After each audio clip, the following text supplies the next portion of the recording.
మనిషి చనిపోయాక తన పాత శరీరంలోనికి వెళ్ళడానికి శతవిధాల ప్రయత్నం చేస్తుంది. తర్వాత అది సాధ్యం కాదు అని తెలుసుకున్న ఆత్మ తన శరీరాన్ని చూసి ఏడ్చుకుంటూ శరీరం మీద ప్రేమ వదలలేక ఘోషిస్తుంది. తర్వాత తనకు ఇష్టమైన ప్రశాంతమైన ప్రదేశాలకు వెళ్ళి ఆత్మ నిజాన్ని గ్రహించడానికి ప్రయత్నిస్తుంది. ఇంతలో 5 రోజుల నుంచి 10 రోజుల వరకు ఆకలి దప్పికలతో క్షీణించిపోయిన ప్రేతాత్మ కొంచెం కూడా శక్తి లేని ప్రేత శరీరముతో గట్టిగా అరుస్తుంది.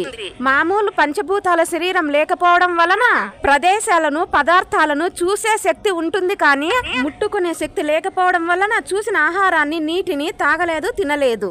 చనిపోయాక 3 రోజులు 12 రోజుల శ్రాద్ధ కర్మల ద్వారా పెట్టే పిండ ప్రధానాలు, తర్పణంగా వదిలిన నీటి నుండి, దీపారాధనల నుండి ఆకలిని దప్పికలను తీర్చుకొని శక్తిని పొంది సంతృప్తి పొందుతుంది ప్రేతాత్మ.